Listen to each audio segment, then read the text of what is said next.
Bonjour à tous et bienvenue dans la leçon du jour et aujourd'hui nous allons voir le passé composé. Comme son nom l'indique, le passé composé est composé, ça veut dire qu'il y a deux parties. La première partie, c'est l'auxiliaire avoir ou l'auxiliaire être et la deuxième partie, c'est le participe passé que nous allons voir un petit peu plus tard.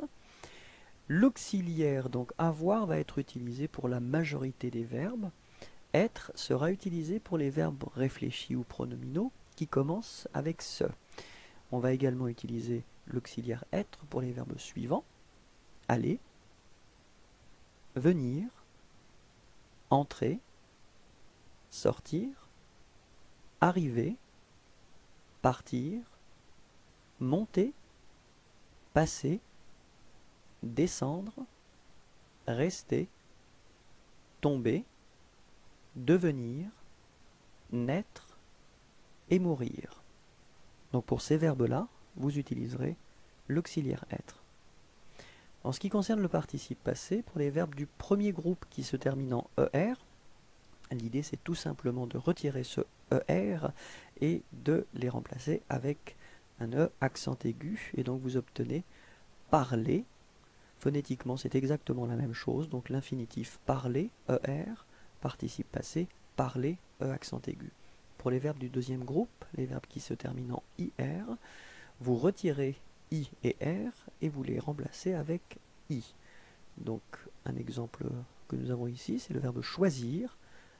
Vous obtenez choisi comme participe passé. Pour les verbes qui se terminent en RE, vous retirerez donc RE qui se trouve à la fin du verbe et vous les remplacez avec un U. L'exemple que vous avez ici, c'est le verbe vendre qui vous donnera comme participe passé vendu. Faites attention, il y a malheureusement quelques exceptions en ce qui concerne cette troisième catégorie. On va justement voir les exceptions principales.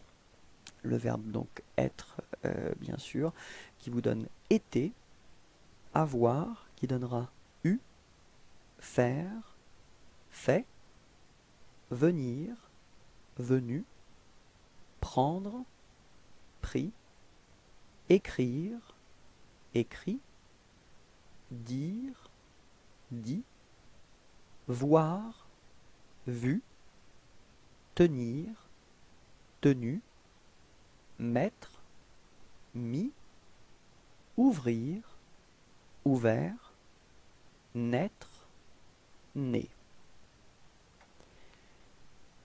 En ce qui concerne l'auxiliaire avoir et l'auxiliaire être, ils devront être conjugués au présent. Donc si vous avez un petit peu oublié les conjugaisons d'avoir ou d'être au présent, on va les voir ensemble.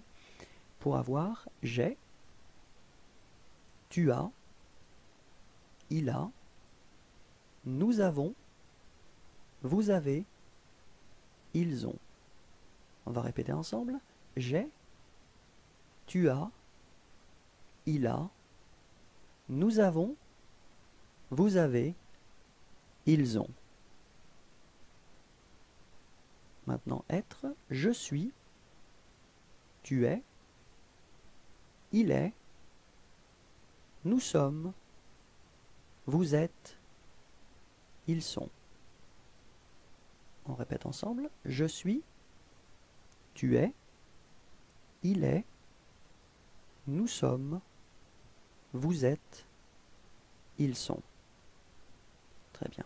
Quelques exemples avec l'auxiliaire avoir. J'ai mangé, tu as fini, il a écrit, elle a été, nous avons eu, vous avez pris, ils ont acheté, elles ont choisi. Répétons ensemble. J'ai mangé, tu as fini, il a écrit, elle a été, nous avons eu, vous avez pris, ils ont acheté, elles ont choisi. Très bien, quelques exemples avec l'auxiliaire être maintenant. Je suis arrivé, tu es parti, il est venu, elle est rentrée, Nous sommes restés. Vous êtes tombés. Ils sont descendus. Elles sont allées. J'attire votre attention sur le fait que si vous utilisez l'auxiliaire être, vous devrez accorder le participe passé en fonction du sujet. Si le sujet est donc féminin, vous devrez mettre un E à la fin de votre participe passé. Si le sujet est pluriel, vous mettrez un S. Et si le sujet est féminin pluriel, vous devrez ajouter ES à la fin de votre participe passé. Répétons ensemble. Je suis arrivé. Tu es parti. Il est venu. Elle est rentrée. Nous sommes restés. Vous êtes tombés. Ils sont descendus. Elles sont allées. J'espère que tout était clair pour vous. Merci beaucoup, au revoir et bonne journée.